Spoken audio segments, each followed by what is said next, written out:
Disclaimer: the following is a video designed to educate and instruct in the ways of developing do-it-yourself action figures. Despite this show is not intended for children. All copywritten material is used under the pretense of fair use for educational purposes or parody. All materials belong to their original creators, and I do not in any way claim them as my own. Please support the original creators.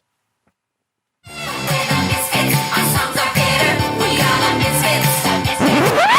hold on. What's going on?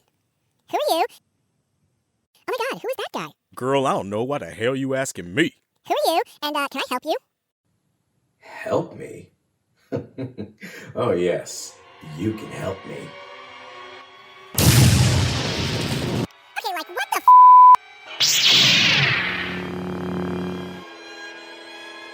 Oh my god, what the hell is that thing? You can help me by dying.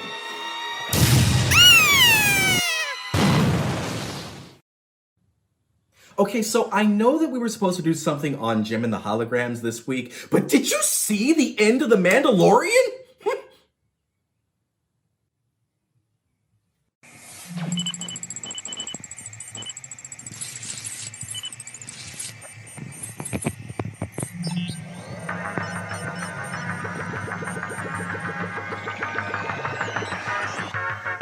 In a world where mankind has given up hope of collecting action figures at an affordable price, one man will step forward and say no more. He will face the challenge of plastic. We're on a mission to buy all the toys, but toys cost lots of bread. So instead of blowing all our money, we're gonna 3D print instead. Me, Jax, he's your host and also the sexiest nerd alive. And with the hunger for collecting, he'll keep that spirit alive. It's go figure. It's a toy collecting show. It's go figure. More than hearts and bucks and love. It's go figure. The greatest toys on the shelf. It's go figure. We would know we made it ourselves. Hey guys, well, this one's gonna be a little bit different. You see, I don't usually do this, but I decided to put my Stormer video on hold because, well, let's just say I saw something on TV that got me really excited. And yeah, I don't plan on making a habit out of this, of taking one video that was promised and replacing it with another one, but I mean, it's Luke Skywalker! A little history. Luke Skywalker, the farmhand turned Jedi Knight, was raised on the desert planet of Tatooine. Upon receiving a call to adventure in the form of a hologram by none other than Princess Leia, Luke took to the stars, and his foray into the Force began. After destroying the first Death Star, getting his ass handed to him by Dr. Squatch, and sleeping in a horse monster, Luke made his way to the swamp planet of Dagobah. There, he was instructed in the ways of the Force by an aging Kermit the Frog. Marred in self-confidence and fear for his friends' lives, both terrible things, Luke went to Cloud City and confronted the evil Lord of the Sith, Darth Vader. After a fight with amazingly well-timed explosions and literally being disarmed, Luke learned the shocking truth about his heritage. Obi-Wan never told you what happened to your father. He told me enough. He told me you killed him. No, I am your father. No. It's not true. That's impossible. Search your feelings. You know it to be true. No! Luke. Now, with a double dose of humility, Luke buckled down and started to become the Jedi he was always meant to be. One final confrontation with Darth Vader and the Emperor led to a shocking conclusion. Get it? Shocking. One in which Darth Vader returned to the light side by brutally murdering an old man. Now with the galaxy saved, Luke was set on a path to become a Jedi Master and restore the Jedi way to the galaxy. And then this happened.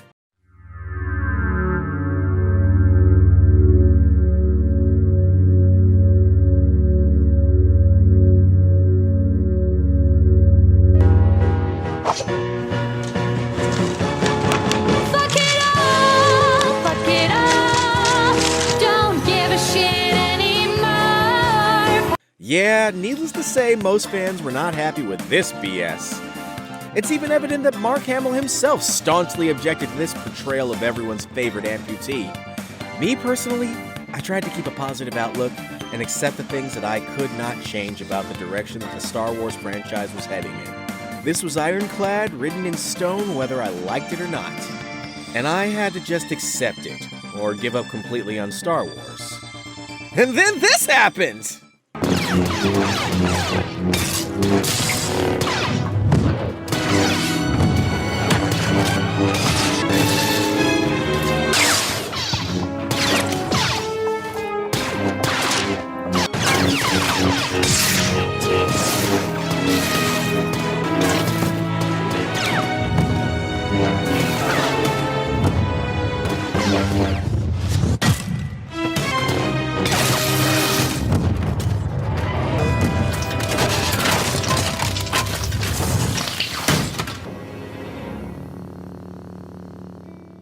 But Jax, you say? How does this scene make any difference? How does this make the future that we know we're destined to have acceptable?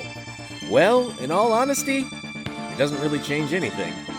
I mean, it's not like this badass version of Luke Skywalker is actually a result of Ezra Bridger pulling Ahsoka Tano out of the jaws of death at the last moment, resulting in her ultimately meeting with the Mandalorian, which sent him to Tython, where Grogu reached out with the Force and contacted Luke Skywalker, culminating in Luke Skywalker arriving on Moff Gideon's ship in time to save everyone and take Grogu as his apprentice, resulting in the Empire never getting exactly what they needed to create Force-sensitive clones, which ultimately would have led to the creation of Snoke, who influenced Ben Solo, who destroyed Luke's temple, which sent him into a catastrophic depression spiral of Ryan Johnsonness. But I mean, there is the fact that Star Wars canon says that Ben Solo was Luke Skywalker's first apprentice, which seems staunchly contrasting to Grogu's very existence. I mean, if Ezra never saved Ahsoka, she would have died in that duel versus Darth Vader, which means she never would have met the Mandalorian and sent him off to Tython, which means that Grogu never would have sent a message out through the Force and contacted Luke Skywalker. It is logical to believe that Mando and crew would have still wound up on Moff Gideon's ship due to the fact that Gideon was tracking them, but without the aid of Luke Skywalker, they all most likely would have died at the hands of the Death Troopers. This would have resulted in the Empire completing their experimentation on Grogu and possibly using the research to create Snoke, who influenced Ben Solo and eventually led to the downfall of Luke Skywalker. But hey, that's just a theory. A really long-winded theory. And... okay, I'm jumping into somebody else's territory, so I'm gonna back out of that. So yeah, conspiracy theory aside, when I saw Luke Skywalker back in action, I felt something for Star Wars that I hadn't felt in a long time.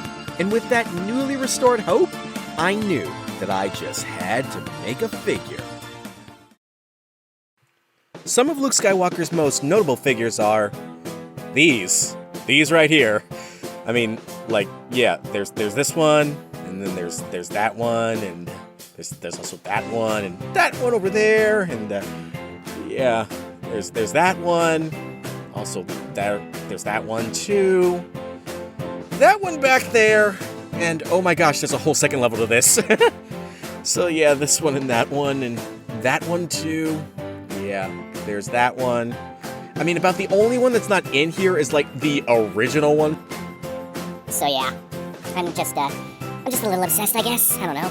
Yeah. Oh, also, there's this thing. Open.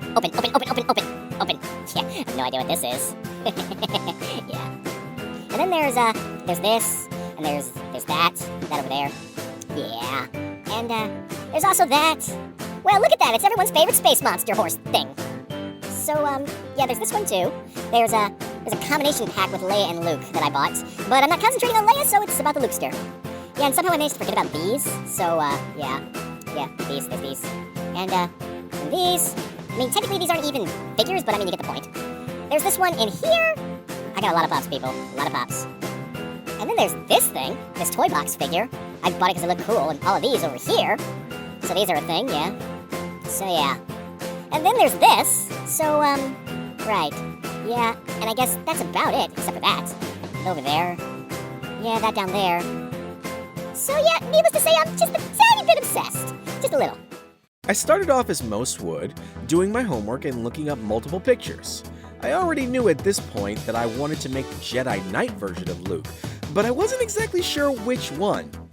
I ultimately settled on the version from The Mandalorian because, well, let's be real, that's what inspired me in the first place. This version of Luke is very similar to his outfit at the beginning of Return of the Jedi, so I used that as a reference. I used the body of my Robin figure and reshaped it to look more like Luke. I restructured the upper torso to look like a Jedi tabard, and I reshaped the lower body to look more like pants, as opposed to skin-tight armor. I also decided that this version of Luke Skywalker should have two lightsabers. One aesthetic that could clip to his belt, and another one with a fully ignited blade, ready to fight. I initially printed both of these lightsabers in black, and then it occurred to me that I actually had metal-colored PLA. Little word to the wise, if you have an accessory that a character will be holding, painting it is not always the best way to go. Paint can easily chip off in a situation like this, so if you have PLA in the appropriate color, just print it in that color and save yourself a tremendous headache. The next step was figuring out a way to make Luke Skywalker's tabard functional. As I said, I sculpted the design into the body, but I intentionally left off certain key parts, like the flowing flaps down at the bottom. This was so that I could later on go back and cover everything with fabric. I used an anti-pill fleece for the bulk of it. I even made a pleather obi and a belt from an elastic band. That's Obi, not Obi-Wan. It all turned out pretty good. A buttload of black paint later, and the end result was this.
Hello, Jax. We've got to have a little conversation. It's you. I knew this day would come eventually.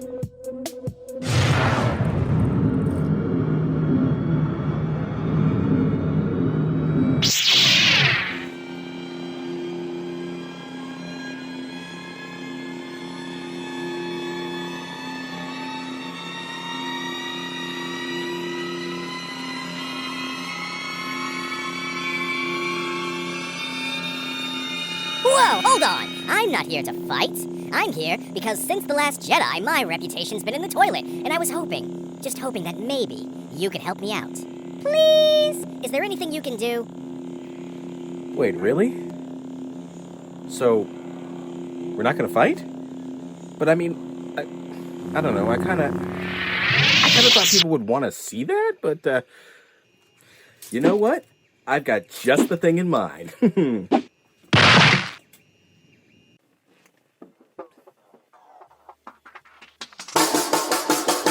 He's Luke Skywalker, everyone knows he's incredible. Blew up the Death Star with both eyes closed, better than a clone. He wields a saber better than anyone ever could. Fought for the light against the dark just like his daddy should. Skywalker's got the force, it's strong within his family line. He lost his hand and now his saber's the color of lime. He never doesn't, there's no try, the choices only do. My boy Skywalker, yeah, the force will always be with you. When it gets dark outside and he's running out of good luck, You'll understand what I mean when I say there's no way he's gonna give up. He's a force within space night, and he's always there to defend. Nobody like the last Jedi. I think it's time for the nonsense to end. Everything that you said was wrong, and Skywalker's rising again. Yeah.